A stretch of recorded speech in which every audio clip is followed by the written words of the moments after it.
broader aspect so that he can see.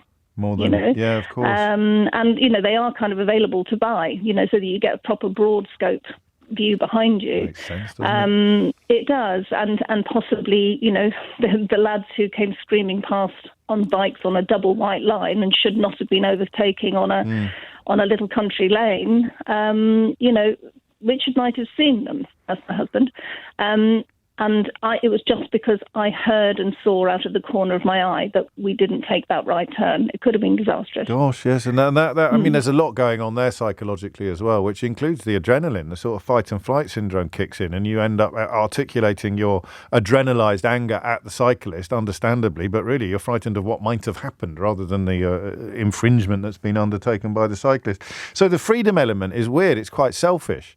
Because generally, the kind of person that I'm talking about, and I would like to, hang on, Keith, start the tape, will you? I'd like to officially withdraw my suggestion that there might be some sort of relationship between fetishising your motor car or being a passionate petrol head, is a slightly nicer way of putting it, and how you voted in the 2016 referendum. As James O-Brexit, as someone who happily brings Brexit into anything at all, I think this is the first time ever that I reserve the right to change my mind, actually, but as things go, the quality of contribution coming in via text and tweet is such that I am withdrawing that. I'm not even going to call it it was a question. It was a question. It wasn't even a statement. I just said, I wonder how many. I didn't even say it. So I'm withdrawing the question on the grounds of unfairness. So thank you to everybody who has got in touch with me to point that out. And thank you to Emily in Torquay for extending the extension, if you can do such a thing, the extension, and it is usually male. So there's another question. Why is this such a male thing? Why is it almost always men who feel that not even an attack, because that speaks to the rhetoric of war, the war on motorists. Why is it men who feel that regulations and protections regarding their car usage are a personal affront? Why, and not women? Why is it such a male thing? Vittorio is in New Malden. Vittorio, what would you like to say? Well, good morning, James. Hello, Vittorio. I write about cars for an Italian magazine. Fantastic. And my point of view is based on the fact that I'm Italian, to tell you a little bit of a story. In Italian, a car is female, and it was decided by D'Annunzio, who was the leading poet at the time, who decided it had to be female. Gosh. In German, a car is das Auto. It's neutral. It is a different kind of car that gets made in Germany from the one that is made in Italy and the one that is made in the UK. Yes. It's cultural. It is, isn't it? Now you come to mention it. There's not a single Italian man or woman that thinks of a car as not female. She, her. That is one bit of the story. Yeah. The other bit of the story is that cars are enablers of freedom. Yes.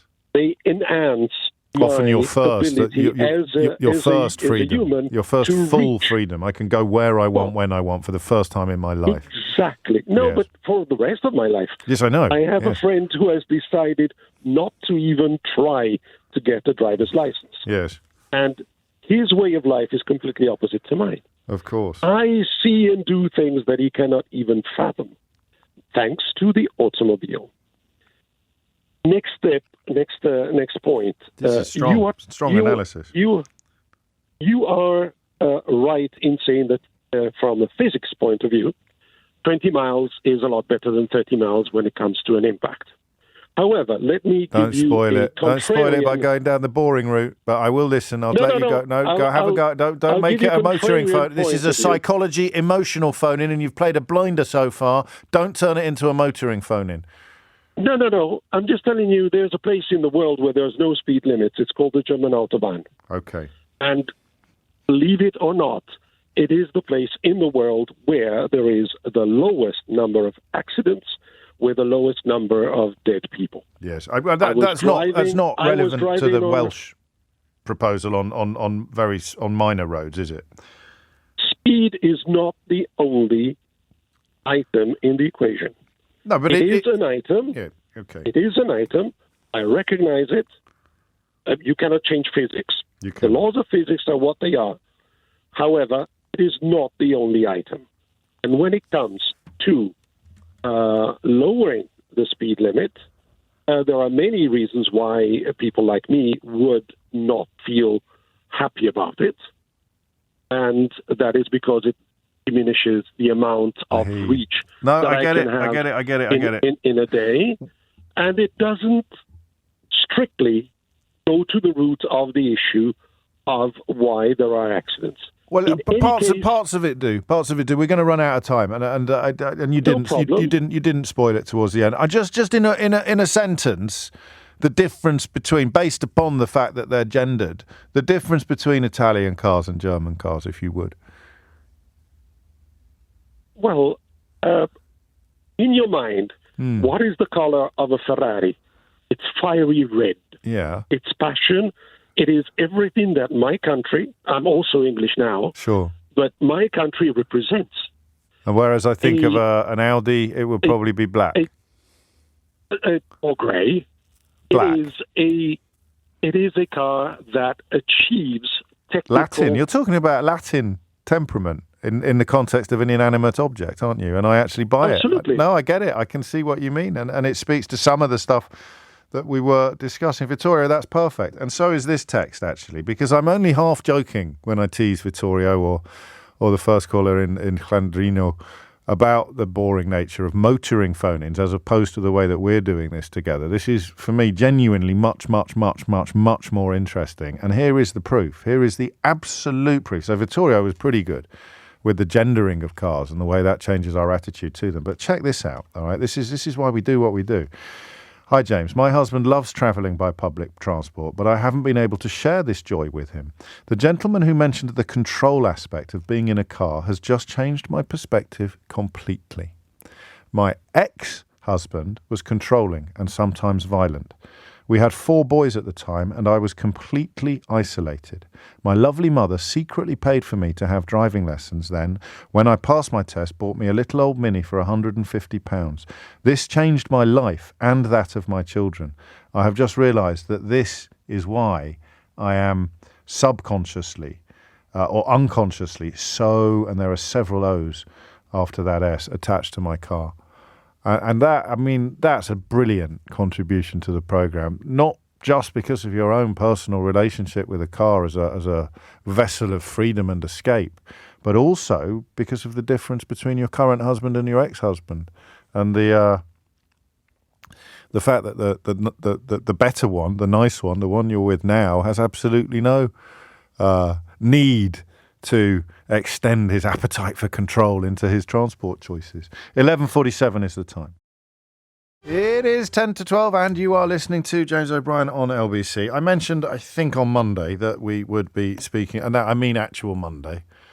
I didn't get the day wrong. I opened the show today, if you weren't listening, at 10 o'clock by saying it's Tuesday, which certainly sort of put a cat among the proverbials, didn't it? But it definitely isn't. It might be somewhere, but it's definitely Wednesday here.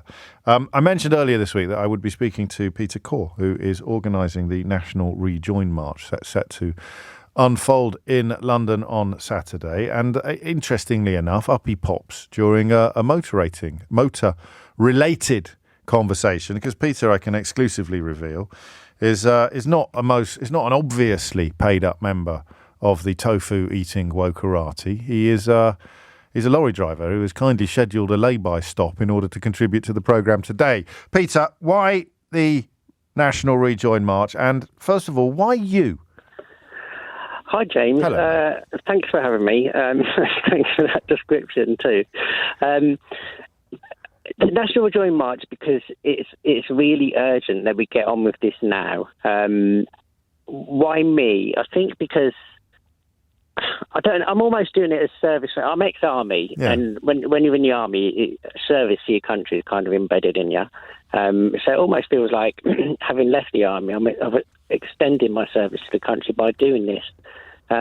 So a patriotic duty is what you're describing. 100% patriotic, yeah. And as a working class guy, if you like, who grew up in council estates, went in the army, come out, I'm just doing lorry driving.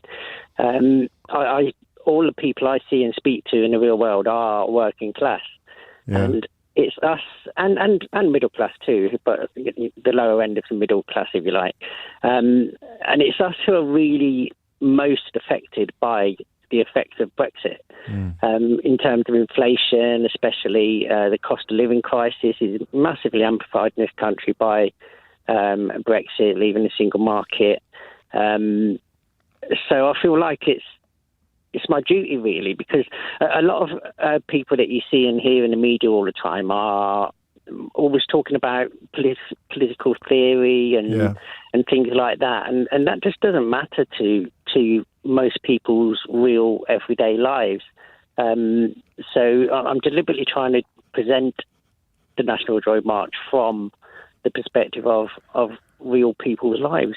Really. And how's your sector been affected? Because truck drivers were held up as one of the few areas where life would improve as a consequence of leaving the European Union. Well, it hasn't. Oh.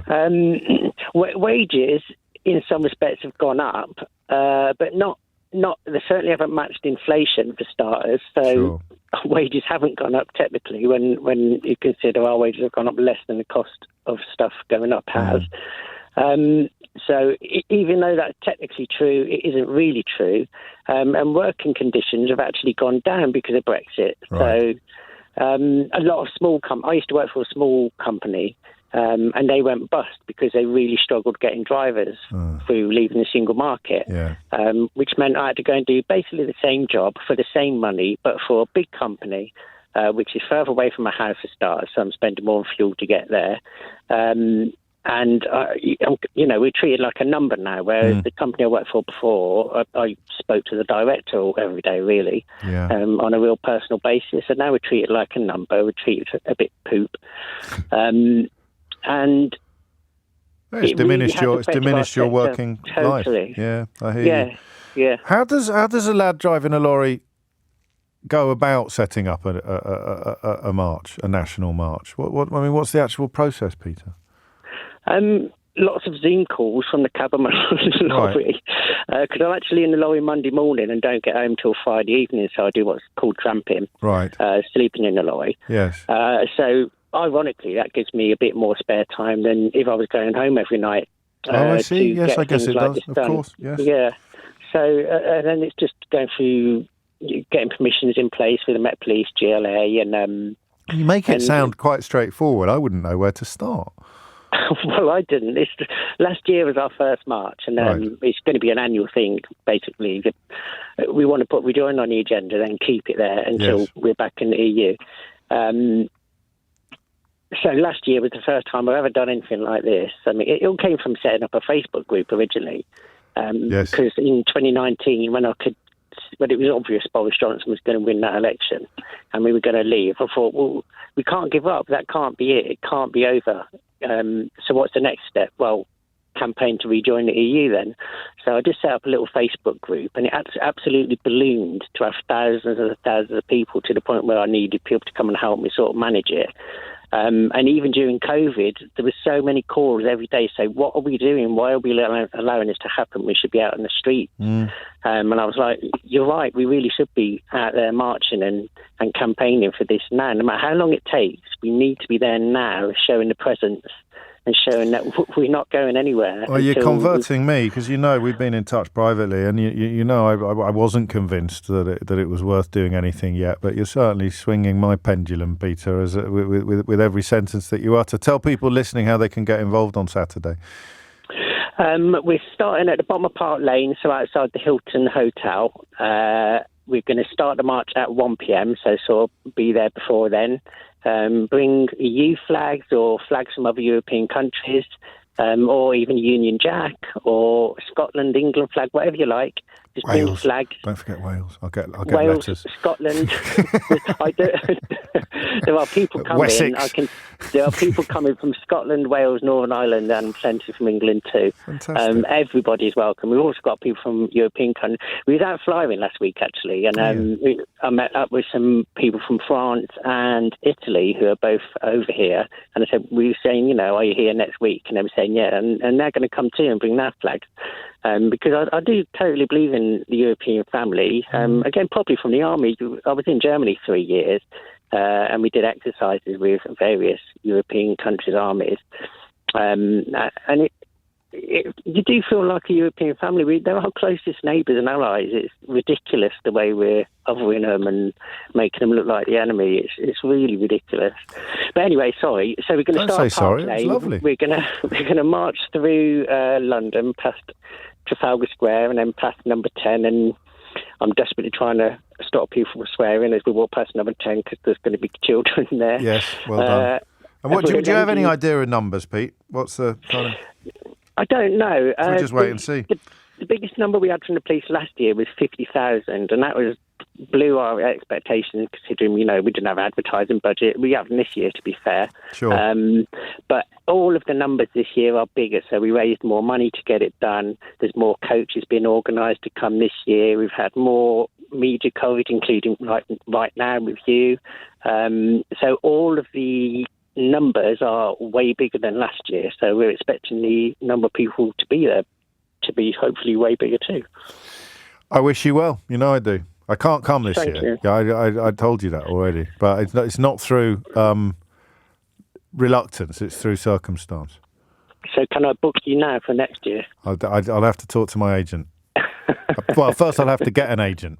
And then I'll have to talk to my agent about it. But yeah, I am a lot more minded than I was before we met, Peter, and more power to you. I'll just read you this because I think it'll tickle you before you go. It says, "Come off it, James. An ex-army truck driver. It's so woke, you might as well be speaking to Greta Thunberg."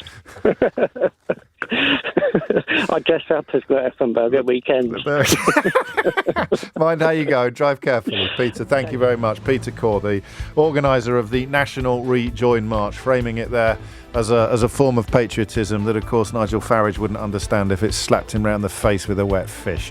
It is coming up to 12 o'clock. You are listening to James O'Brien on LBC, and we will turn our attention next to a subject that is fast becoming a hardy perennial of our time together. Stores now demanding that police get tougher on shoplifters, and the thefts up by 24% year on year.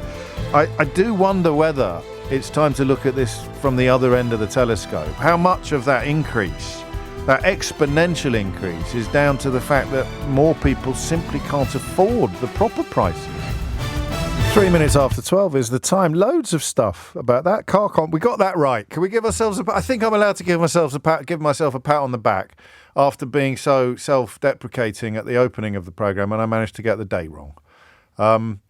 But that was a really good conversation about cars. And I'm not sure that's a sentence I've ever said on this programme before. I normally fall asleep when I hear other people say, "Oh, have you ever had a parking ticket that wasn't fair? Oh, isn't it awful you can't drive as fast as you want on the roads? Well, here's Johnny Blogface from the AA to agree with me about something." But I really enjoyed that. And also a quick mention to Adam, who rather reassuringly proves with a tweet that I wasn't the only person who thought immediately of Kraftwerk when Vittorio mentioned Autobahn in Joe. It's a bit niche, but hey, come on. It's my show. 4 minutes after 12 is the time. So something a bit strange happened last time we spoke about shoplifting, which was quite recently. That's what I mean by it becoming a hardy perennial. It's a story increasing in both import and coverage. The staggering stat is 24%, call it a quarter. Thefts are up a quarter year on year. So, cost of living crisis has been with us for a while now. There's a gratifying and unexpected drop in inflation today, but it's weird to celebrate inflation coming down a little bit instead of going up a little bit, which I think was expected, because you're still paying a heck of a lot more than you were last year for exactly the same goods. So I needed someone to give my head a wobble. Frankly, when they say inflation has come down and you think, oh, that's good, things will be cheaper. And they will technically be cheaper than what they would have been if it hadn't come down, but they won't be cheaper than what they were because that's what inflation means. But that may have played a small part in the theft, the total value of thefts going up. So the number of goods being stolen may not have gone up by a quarter, but the pecuniary value, financial value of those goods would have gone up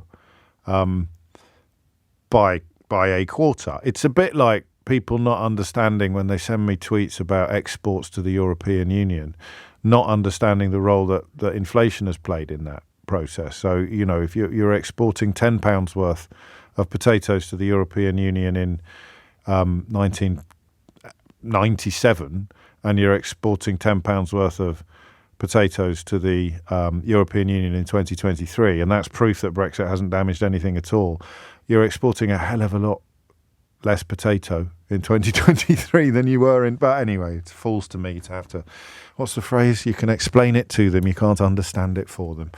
But the shoplifting story, last time we talked about it, something quite interesting happened in that you teased me for being so middle class, which is perfectly reasonable. I am. But I didn't realise how, and in fact, I'm still not persuaded that it is as commonplace as some callers insisted, that shoplifting, as it were, to order is a commonplace phenomenon in much of the country. And people who rang in to describe it kept referring to having grown up on council estates. I'm not comfortable with that vocabulary because I'm with the old leader of the RMT on this. I don't think that social housing or council houses, whatever you prefer to call them, should be seen as something exclusive to the less well-off. But given that so many of them have been flogged and so many have not been built, I can see why there has been an inevitable narrowing of access to social housing. But when you tell me that you grew up on a council estate, as a preface to telling me that you used to have Dirty Bertie from Number 30 coming round every Friday night with a bag full of stolen gear from the supermarket and selling it at knockdown prices. Emma, one of my favourite correspondents, shared the information. It was actually her nan's house where this would happen. So that is a phenomenon that I was unaware of. I mean, I've been in a pub when a fella has come in with a side of smoked salmon or a packet of Gillette Mac 3s and offered them a ridiculously low price because obviously he's just nicked them. And then the last time we had this conversation, there's no PMQs, Mark. They're having another holiday, mate. Sorry, I should have mentioned that sooner. They're on recess again, ostensibly because of party conference season being almost upon us. But I suspect, I mean, does anyone really notice? I think he's just undertaking this cabinet meeting by phone or Zoom. But anyway, that's why there's no PMQs. Sorry, if you've tuned in for it, you're going to have to put up with me. And that phenomenon, that I was unaware of, extending way beyond addicts coming into pubs and selling you stuff. So that is obviously a large part of what we witness on a day-to-day basis. But it is not the beginning and the end of the question. And look, even if there's a text that came in, I want to find it for you. Even if you were to point at drug addicts shoplifting as being the reason for the increase and therefore it having nothing to do with the cost of living, you'd be wrong, because addicts only shoplift to sell. They're not going to be injecting spam, are they? They're going to be selling whatever they've stolen for money, which they will then exchange for drugs. And that means there has been an exponential increase in demand. That means there are now more and more people prepared to buy what addicts are selling, who previously would not have done. So, I mean, I understand why it won't just be Daily Mail columnists and Conservative politicians who are desperate to pretend that an increase in shoplifting is not linked to the cost of living, but it categorically and clearly is. That's not an opinion. That is just counting. And I need, almost sort of first-hand I definitely need first-hand experience on this. We get first-hand experience always when we do this stuff, but I want to finesse it slightly. I want to steer it slightly into that territory that we ended up in unexpectedly last time we talked about it. So I want you to tell me about buying from shoplifters, and if you can. And I'm not here to sit in judgment. If you can, I want you to tell me why. And I know the obvious answer is because I can't afford the normal prices, but I guess what I'm looking for is an explanation of why demand for shoplifted goods has increased so much. That's going to make up, I don't know what percentage of the 24% that's going to make up, and I never will. It would be impossible, I think, to count. But that is what you might call professional shoplifting, whether it is being undertaken by Dodgy Dave from number 4, or whether it's being undertaken by desperate drug addicts who will do anything to raise money to buy their next fix. I would file all of that under professional shoplifting, i.e. shoplifting that is being done almost instead of a job. And then you've got, I said to the producer this morning, I didn't think you'd ring me if you were in this category, but I don't know, actually, whether that's true or not. I think the last hour of yesterday's programme proved that we've got such a lovely bond of trust between each other now that we can talk to each other about almost anything. So I am going to ask whether or not you have been, and I will say compelled or driven to shoplift by your personal financial situation, whether you do it in a cold sweat. I always think the fact that formula milk is one of the most shoplifted items is a mark of a national disgrace. I know it's expensive, and that might be part of it, but the idea that feeding your baby pushes you to crime breaks my heart. And that's why, if you're unhappy with me sounding a little less judgmental about shoplifting than I could do, that's why I'm not going to take your criticism on board today, because there'll be plenty of shoplifters who I think are scumbags. But if you're nicking formula milk for your baby, that's not a you problem, that's a we problem. That's a UK problem, that's a national problem, that's an economy problem, that's a society problem. Feel free to challenge me. Feel free to undermine me. Feel free to dismantle me on that. But the reality of it is what intrigues me. We've done it from the other side of the security barriers quite a few times lately. But what really struck me last time was how casually you spoke to me about the black market of shoplifting, the demand side rather than the supply side. And I'd like a little more on that, please. 0345 6060 973 is the number that you need. 13 minutes after 12 is the time. You did it yourself, so you've either done the shoplifting or you've bought the stolen goods. Tell me why, and also tell me what it would take to stop you, I guess.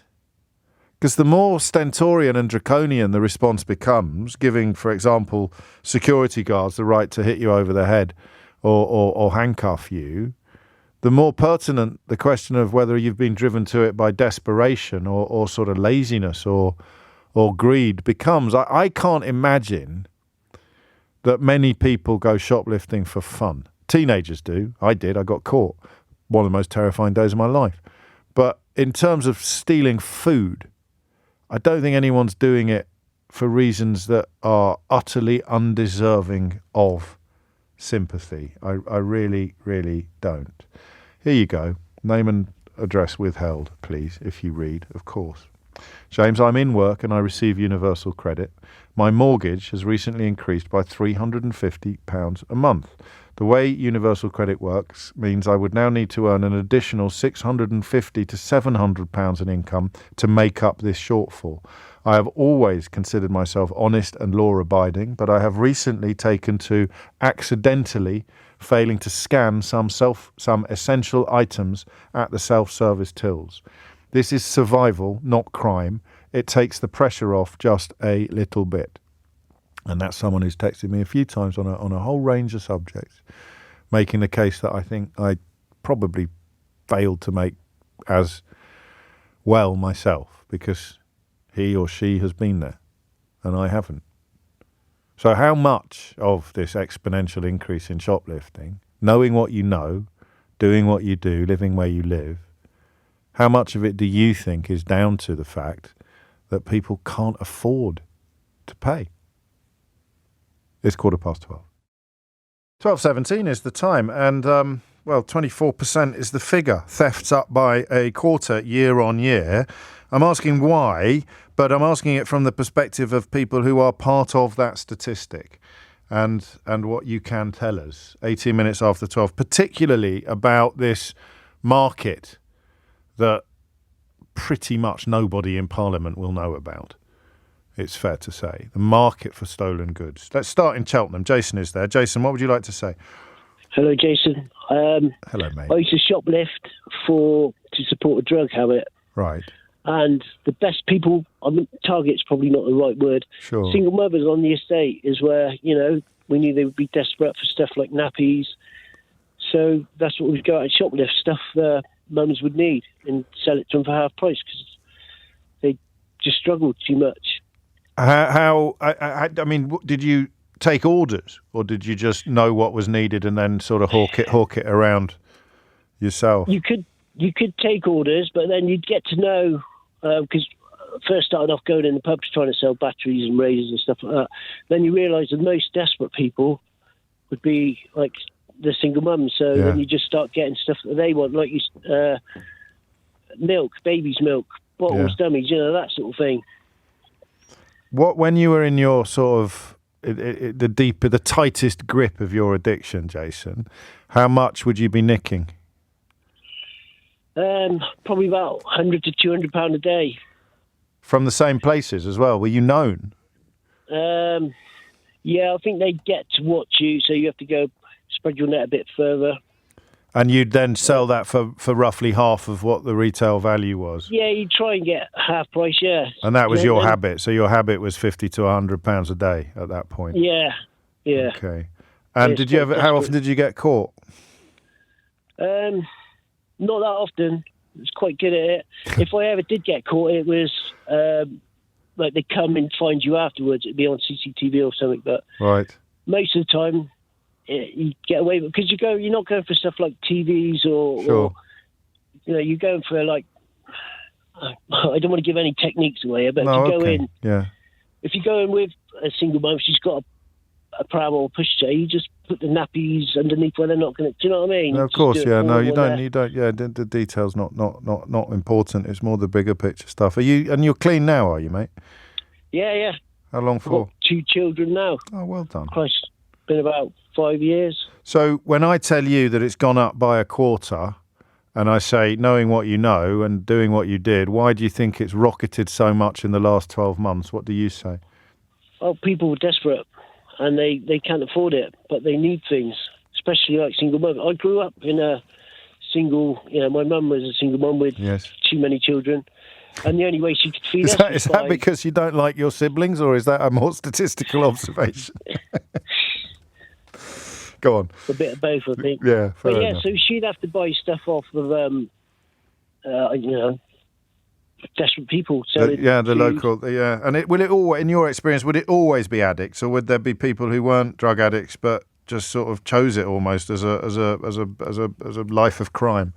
Yeah, I've met some people who are really good at it, and they get high and stuff, and that's a way of they make money. I don't know what they spend it on. Walking out with TVs and all that. Gosh, thank you, mate. That's really helpful to me, and I'm glad you've turned the corner. You take it easy, yeah. And you. Cheers, Jason. I've ages to speak to you before, but I got through. Thanks a lot. It's been a pleasure. God bless. It's 21 minutes after 12. 0345 6060 973, the number you need. And, of course, don't forget that the Conservative government has removed the child benefit for any children over 2, hasn't it? Not at the age of 2, if you've got more than 2 children. So if you do have more than 2 children, which Jason refers to the number of siblings he had, if you end up on hard times, you don't get the help you would have got under a Labour government, and the money is somehow expected to spread, a smaller amount of money is expected to spread as far. This is an excuse, right? It will sound like excuse, and for some people it will constitute excuse, but from my point of view, this is explanation, okay? Darren is in Cheshire. Darren, what can you tell us? Oh, yeah, I was just going to say that we have a girl that comes to my pub and in the area, and she steals to order, basically. Crikey. Because she's so skint that she's got no money for her 2 littlies. And it's not that I don't need it. I'm financially okay for stuff, but I feel so sorry for the girl that I just buy off of her, because otherwise she's going to go into prostitution, and you think, which is the easier option for her? So it's a form of charity then for you, in a way, rather than... Yeah. What does she bring in? What sort of stuff does she nick? Literally, she can place an order. So she'll bring in cheese, she'll bring in meat, she'll bring in whatever she thinks she can get as quick as she can, just so she's got enough money to get the kids electric, gas, and just stuff for herself. It's just a shock. For her, it's really heartbreaking because she was going to go into prostitution if not. How do you know that? She told me. She said, if I don't steal stuff, I'll end up selling my body. And for people listening who just don't believe that the money can run out so quickly? Well, there's a typical example. She tells me what her breakdown, when she says to me, I can't even afford this down. So I say to her, look, she said, will you just please buy it off me for like silly money? And I try and give her as much as I can out of it because it's just, not that I need stolen goods, but for her, it's money for her. All right. And I mean, you haven't given any clues, so I can ask you this question. The landlord knows what's going on, does he or she? Well, what they do is they walk in. They're pretty clever. They walk into the garden area or the patio area, and they know who they can just speak to and just go outside. So the landlord doesn't really know. And this is completely normal behaviour. Yeah, every single she goes in there 7 days a week. She goes in there 7. You know exactly what time she's coming in. She go out. She'll come into the pub. She'll see people that she knows will buy off her. Then she just goes outside, and that's it. Driven by it's terrible for her. Well, of course it is, and you, as I say, no excuses, just explanations as to why she is doing it. And if you look at what is available and what people are expected to survive on, then you would struggle, I think, to retain much scepticism. And if you can retain scepticism, then there's probably a safe Conservative seat waiting for you to fight at the next election. Stephen's in Leeds. Stephen, what would you like to say? Good afternoon, Jim. It's very similar and very different to, in the same way as your previous two callers. My local pub, in the last 6 months, there's been an uptick in people coming in with goods. But I'm not talking about food on this occasion. I'm talking about trainers, shoes. This one lady came in 2 weeks ago, and she'd been up to the local outlet. Yeah, and she'd been into a sportswear store, and she'd essentially gone in plimsolls. Right. She'd taken the plimsolls off because these trainers weren't tagged. These Nike Air trainers, about 140 quid. She just put them on, walked out with them, and she'd left her skanky old pumps in the shop. She didn't even put them in a bag. So I'm sat in this local pub one evening, and she comes in with these trainers, and she didn't seem. I've got two stories, but the first one, she didn't seem like she was addicted. She didn't seem like she was hungry. She didn't seem like she was under the influence. She was quite well respectful in her speech. Anyway, 40 quid these trainers went for. Yeah. And they're £140. On another occasion, which is 3 days ago, a guy comes in and he says, I want some food. I want to buy some food. Right. Now, clearly I had a different opinion about the look of this guy and his gait. Okay. So I was thinking that maybe it's not food that he's after. And with him, he had these beautiful leather Caterpillar boots. Yeah. Steel toe caps, really heavy duty. And I've Googled them, they're like 130 quid. Right. They went for a tenner. And this particular pub, he's desperate. Oh, I mean, he's taking whatever's being offered because because otherwise he'd have waited until he got a better offer, wouldn't he? Well, they wanted 30 quid for it, but the guy wouldn't, and beat him down to 10 quid. That's that's almost Dickensian, isn't it? What you described there, that's brutal. And this particular pub, the bar staff and the landlady, they know it goes on. Well, you know. And they buy. Yeah. And why the uptick, do you think? I know it's probably an obvious answer, but why do you think it's exploded? This is why I said it's the same and it's different, because the people that are being targeted in pubs for stuff like trainers and shoes, they're not necessarily the demographic that your previous caller spoke about with single mothers. No. So they're not desperate to buy nappies, for example. So this is a different demographic. So if they can walk around, say, 3 or 4 shops and get 3 or 4 pairs of trainers, they can walk away with maybe £80-90, over a few pubs. So that's a different demographic that they're targeting there. Yes, so it is. Even within shoplifting and selling stolen goods, there are still demographics and there are still categorisations on who's buying and neither is it new, because you've just reminded me that. So you'll find this very hard to believe, Stephen, but my grandmother used to have a pub in Leeds. She used to have the Market Tavern opposite Kirkgate, which I was... remember you said that before, I have mentioned it, which was supposed to be the roughest pub in town. And I've been told by a cousin that it was renowned because you could get anything in there. And that's what they were referring to, isn't it? So, you could buy a stolen horse in that pub back in the day. And wow. so the idea of a pub being a community focus of a sort of black economy is as old as the hills. Yeah, I mean, back in the day, you got into trouble for shoplifting, and I got into trouble for shoplifting when I was 15 years old. I tried to steal an album from HMV, a cassette album, and back in the day, the Kerrang music magazine rated albums on worth buying, worth borrowing, or worth stealing. And that's how they rated them. Yeah, but they weren't necessarily encouraging you to steal. That's like saying beg, borrow, or steal a ticket to this show. It's just trying to tell you how brilliant the show is. It's not exhorting you to go out and nick it. No, but as an influential, 14-year-old kid, obviously, I knew it was wrong, but I'm trying to move this cassette towards the exit, and this guy stood next to me asking me for the time, and I didn't realise that this guy, I don't have him now, he was a store detective, and he lifted me. It was my brother's 16th birthday. I'm walking through Meadowhall Shopping Centre towards my mother and father on my brother's 16th with a policeman. Yeah. So I've never done that since. No, same here. I blame Woolworths, actually, not my own nefarious criminal inclinations. Woolworths went through a period in Kidderminster of keeping the vinyl in the sleeves of the records. Mm-hmm. That was asking for trouble, wasn't it?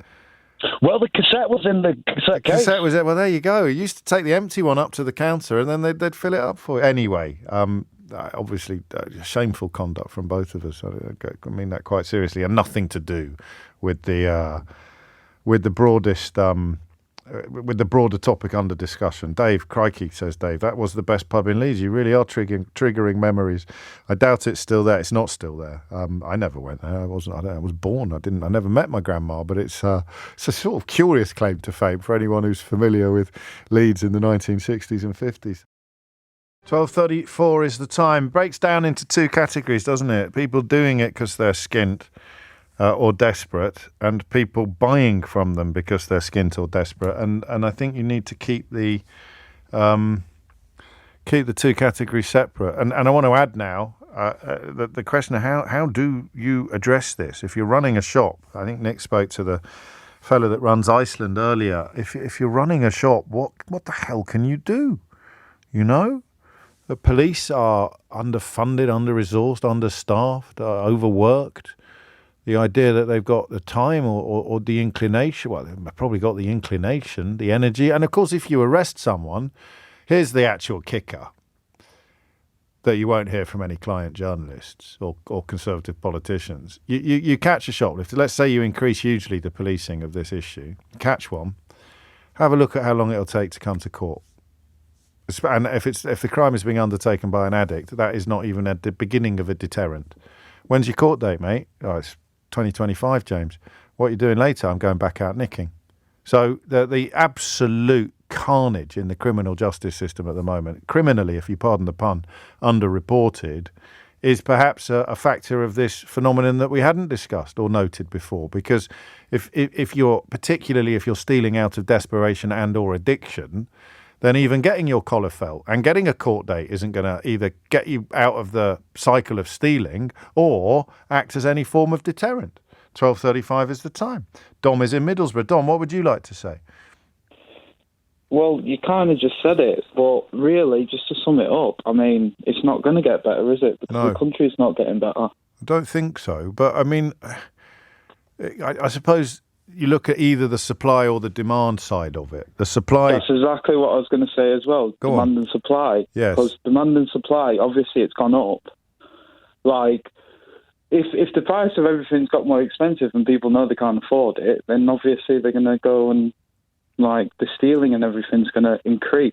And we have to be talking about essentials here, don't we? Because, you can't afford a Ferrari. It doesn't mean you get any form of explanation. Well, the only reason why we're talking about essentials, really, when you think down to it, is because no one can afford to go and buy a Ferrari, even at a cut-down price. Sure. So, like, when coffee's gone up to £5 for a big thing of coffee, and you're getting offered it at £1.50, it gives more of an incentive.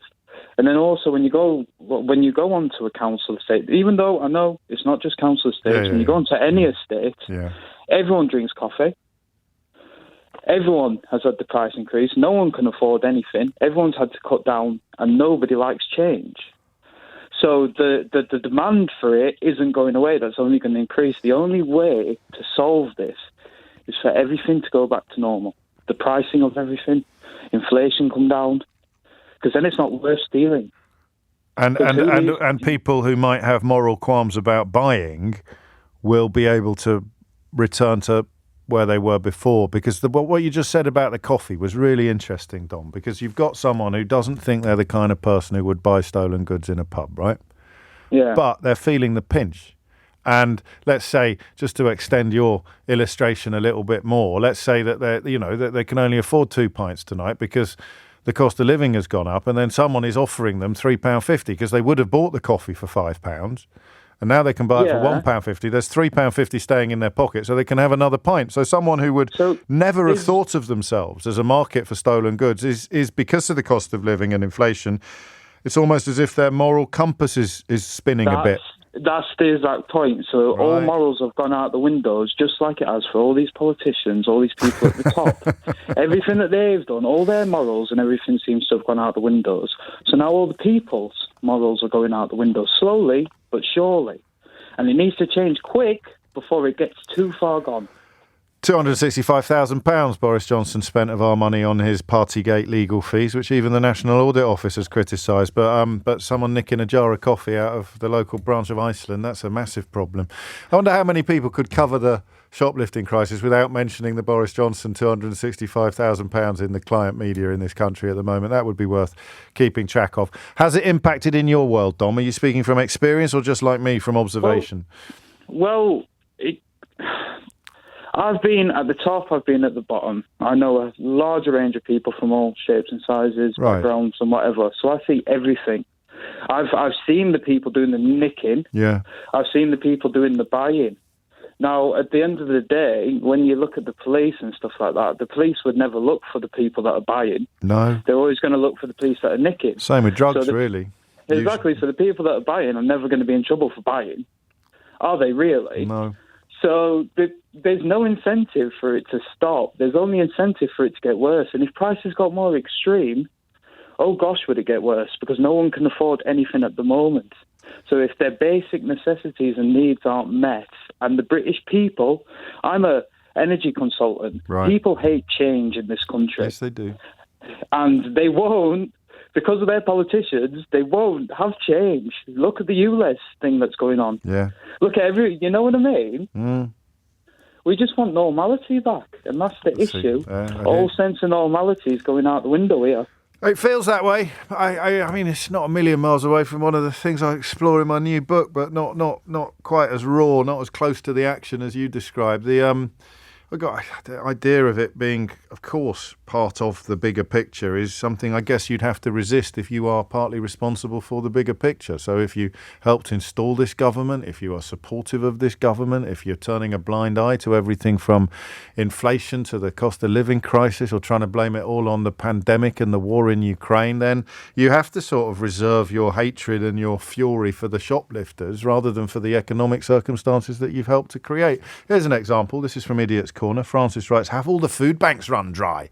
Well, three things, Francis. Number one, it's actually quite hard to access a food bank. Number two, yes, they are receiving considerably less by way of contributions than they were previously as a consequence of the fact that the kind of people minded to give to food banks are being hit pretty hard by the cost of living crisis as well, which means there's less for them left over at the end of the shop or at the end of the month to hand to someone else. And finally, of course, don't forget that we've got a political class in place now, best perhaps embodied by 30p Leanock, who don't think food banks are necessary because they don't believe people are struggling financially. So unintentionally, with your witless question, you've highlighted three reasons why shoplifting is increasing, none of which can be, unfortunately, laid at the door of personal fecklessness or irresponsibility.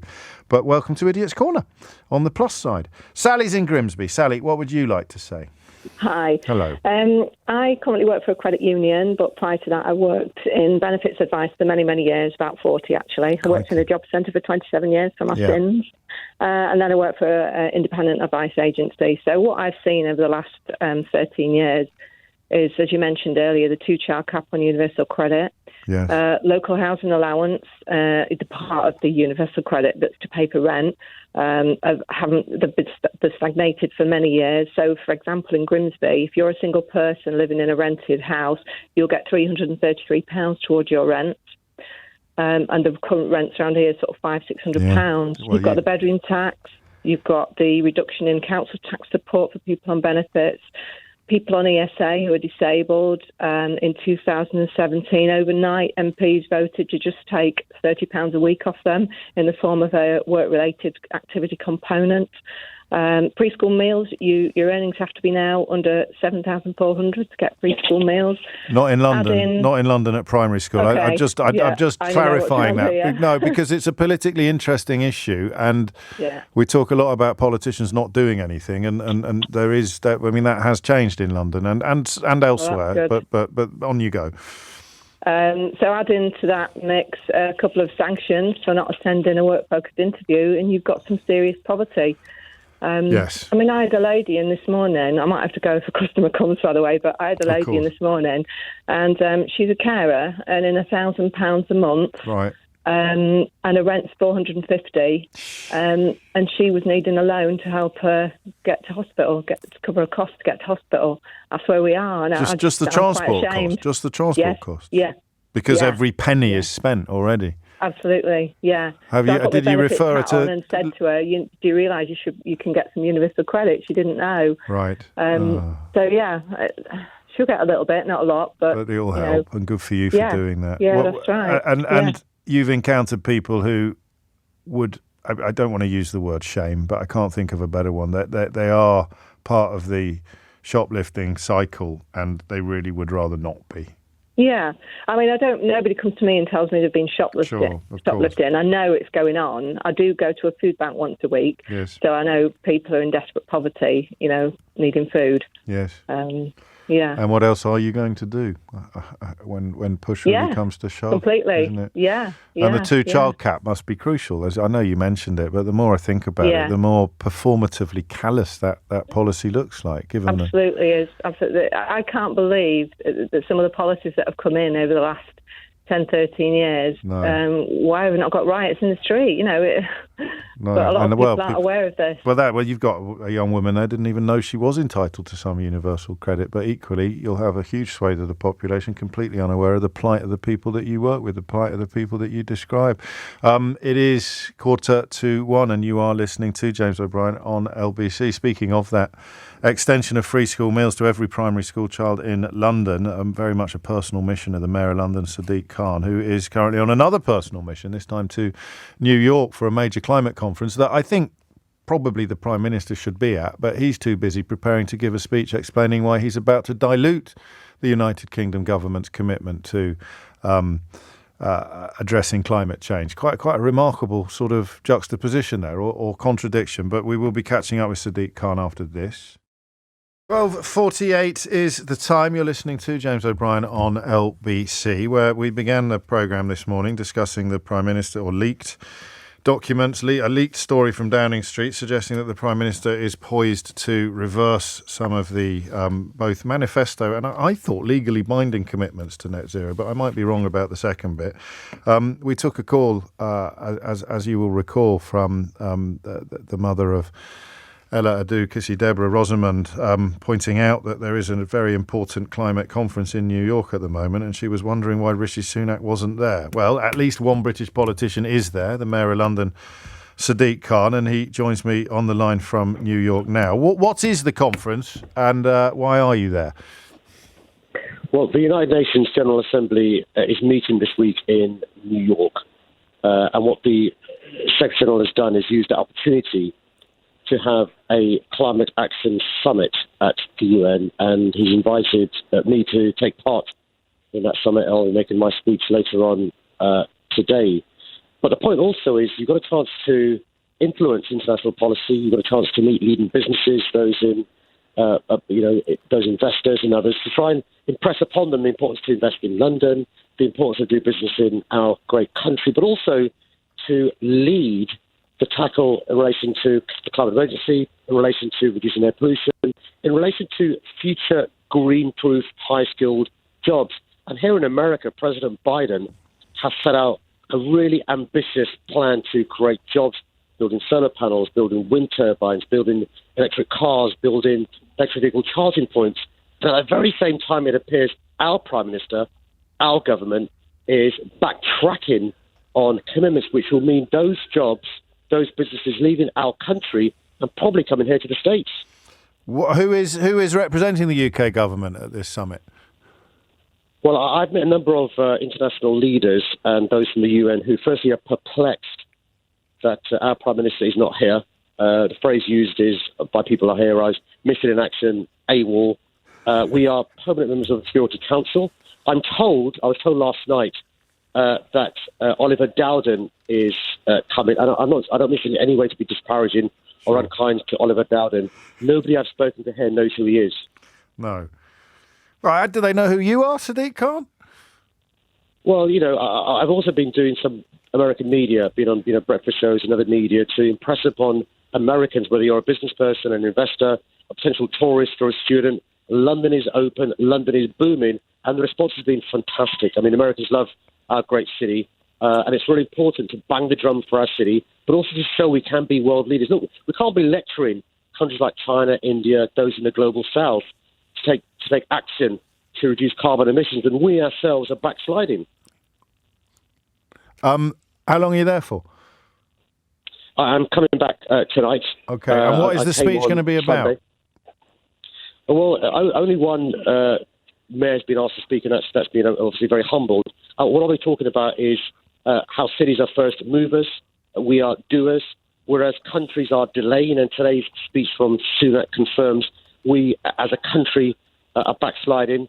I'll be setting out some examples from across the globe, including London, about us, both creating jobs, but also tackling the climate emergency, whilst at the same time reducing air pollution. How interested are other governments, other leaders in ULEZ? Oh, the response for all our policies in London has been overwhelming. From how to be fair, you would say that, wouldn't you? You can't. You're not with any of them now, are you? You can't pass the phone, and I can ask them what they think of it. I can ask some of the prime ministers or presidents or mayors or chief executives or others I've met to contact LBC. Yeah. But the response has been really positive because what people want is action. People are fed up of seeing images on our screen of problems in sub-Saharan Africa, but we in our own city, James, saw this month for the first time ever for 4 consecutive days temperatures north of 30 degrees Celsius. Last year, temperatures north of 40 degrees Celsius. Over the last 2 years, unprecedented flash floods and wildfires. Climate change is here and now and affecting us now. What's the response from our government? Kicking the can down the road. At the same time, you mentioned, speaking to Rosamond, we know that air pollution is causing real health issues, from premature deaths to stunted lungs for our kids to adults with a whole host of health issues. We can't pretend that's not happening. But also we know there are ways to address both issues, climate change, reducing air pollution, but at the same time it creates jobs. I think I just for fairness, I think the First Minister of Scotland has made the trip as well, hasn't he? I saw him use earlier on this week, and he's also banging the drum. I say this not in a political way for his views. He's setting out his views. He's not absent. Whether you agree or disagree with the SNP, whether you agree or disagree with Labour or Conservative, you want leaders from those parties to be representing them. So whether I'm here as the Mayor of London, the Scottish Minister is here for Scotland, where's the British Prime Minister? Well, Oliver Dowden is going, I believe. What are you complaining about? Yeah, quite. Sadiq Khan, Mayor of London, live from New York there on a phone line for which I feel I should apologise, although I'm sure no one holds me personally responsible for it, nor is it the fault of anybody at the other end of the line, or indeed this end of the line. A quick visit to Idiot's Corner. Alex is there today. He goes, if you can't afford it, you can't have it. That's life, says Alex, who clearly would rather be living in the 17th century, where people would routinely die of hunger. It is 12:55 and you are listening to James O'Brien on LBC.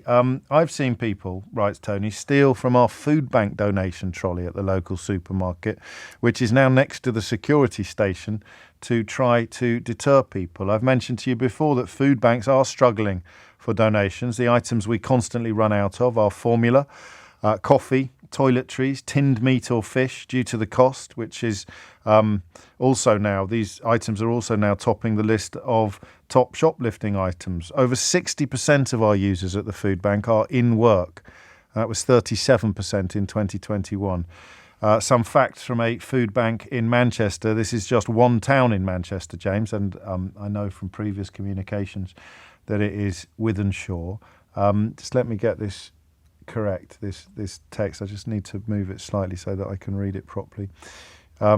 Tony continues, one food bank in one town in Manchester. From January to June 2022, they fed 1,286 people. From January-June 2023, they fed 2,340 people. So that's an increase of 81.9%. And then from January the 1st to the 12th of September this year, already an increase of 70% against the backdrop of, as we've said, of diminishing donations. So that's it. That's the picture that you're painting. And we all sit around here and I'm guilty of this. I came at this wrong the last time we did it. We're all sitting around wringing our hands. Why is shoplifting increasing so much? The answer is people cannot afford to live.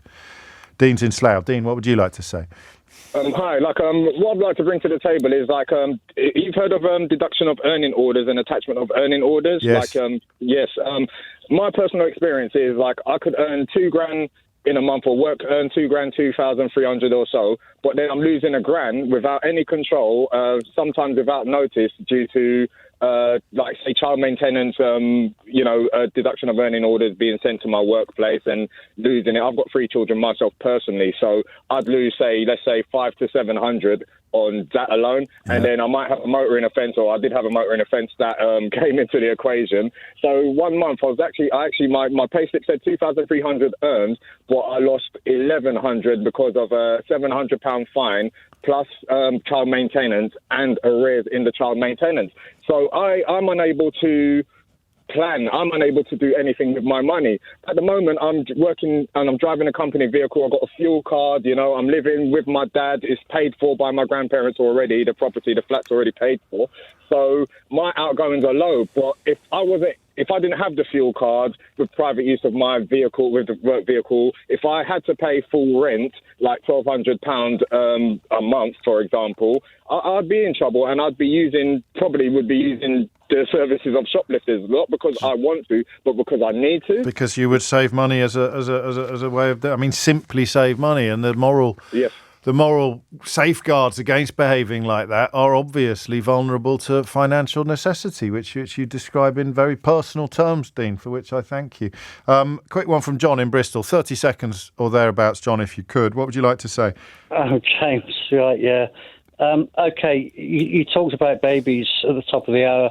I was that baby back in the late 60s, where if it wasn't for my 2 oldest brothers doing a bit of shoplifting and pilfering milk off of people's doorsteps, I would have died as a baby. Our father had done a runner, leaving our mother, who had a mental breakdown and was very, very ill, so ill she couldn't look after any of us. Right. So it was left to my older brothers to basically keep us alive, and that's not unique. That I'm sure has many, many thousands of people have gone, and families have gone through that experience. We were then ended up taken away into care, and my mother killed herself a few years later. Oh, sorry, but I wouldn't be alive today if it wasn't for my older brothers keeping me alive. I hear you. I did warn you we were short of time. I possibly would have saved you for another day if I'd known that your story was going to be quite so harrowing and upsetting, and I can only express sympathy to you, and just perhaps use you, John, and your example as an explanation perhaps of why we put Alex, if you can't afford it, you can't have it, that's life, straight into Idiot's Corner, where possibly he will be